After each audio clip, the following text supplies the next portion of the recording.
మెదక్ జిల్లా మనోహరాబాద్ మండలం కాళ్ళకల్ విద్యుత్ ఏఈ కృష్ణ కాళ్ళకల్ పారిశ్రామిక వాడలోని కొండాపూర్లో లక్కీ నూతన పరిశ్రమ ఏర్పాటుకు సంజయ్ ఘోష్ 125 ట్రాన్స్ఫార్మర్ నుంచి విద్యుత్ సరఫరా కోసం వెళ్లగా ప్రభుత్వానికి కట్టాల్సిన డీడీలు కడుతూ లంచం ఇవ్వాలని డిమాండ్ చేశారు. 10,000 ఇవ్వగా ఇంకా డబ్బులు కావాలంటూ డిమాండ్ చేశారు. లంచం ఇవ్వకపోవడం ఇష్టం లేక అవినీతి శాఖను ఆశ్రయించాడు.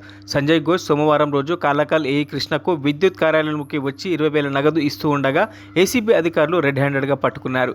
గత 4 సంవత్సరాలుగా కాళ్ళకల్ సబ్ స్టేషన్లో ఏఈగా పనిచేస్తూ అవినీతికి పాల్పడి ఏసీబీ వలలో చిక్కున్నాడు. Medak range ACB DSP Sudarshan Kallakal విద్యుత్ శాఖ ఏఈ కృష్ణను అదుపులోకి తీసుకుని విచారణ జరుపుతున్నారు. విచారణ అనంతరం రిమాండ్కు తరలించనున్నట్టు వారు తెలిపారు.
నేను 60 గజాల ఇల్లు కట్టుకుంటుంటే కరెంట్ మలేషియాకు అడిగినాను.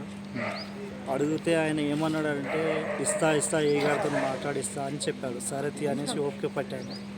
పునాది తీశాను, పిల్లర్ వేశాను, బేస్మెంట్ కట్టిన తర్వాత ఇబ్బంది అవుతుంది, వాటర్ కానీ ఇళ్ళకి కానీ ఇబ్బంది అవుతుంది, ఎట్లా అని మలేష్ గారిని చెప్పాను. సార్ ఏమైనా చేయండి సార్ అని.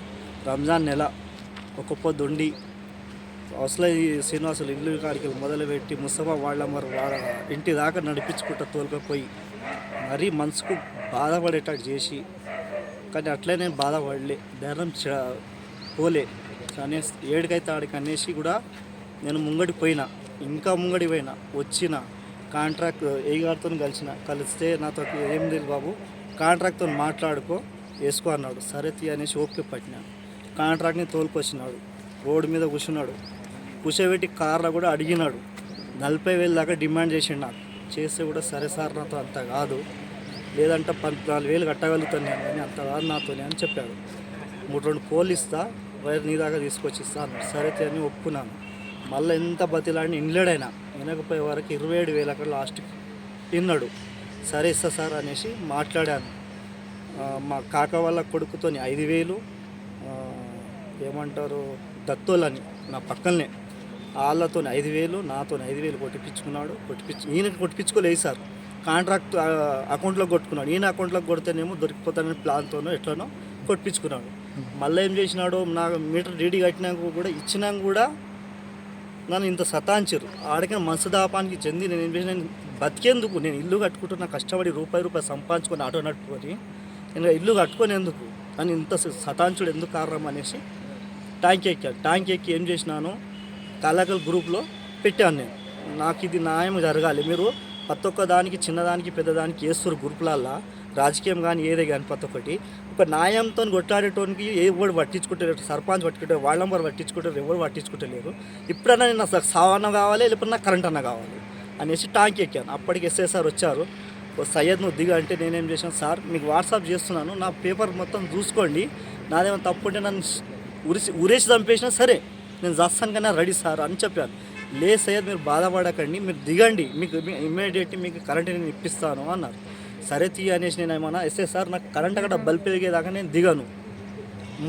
3,000 రూపాయలు పెట్టి తూప్రా నుంచి 100 మీటర్ల వైర్ తీసుకొచ్చి పెట్టినా కూడా వచ్చి కలెక్షన్ ఇయ్యలే, నన్ను పిచ్చి సతాంచి సాగు నోట్లే తీసుకెళ్ళి. మరిన్ని అప్డేట్స్ కోసం మా ఛానల్ని సబ్స్క్రైబ్ చేయండి.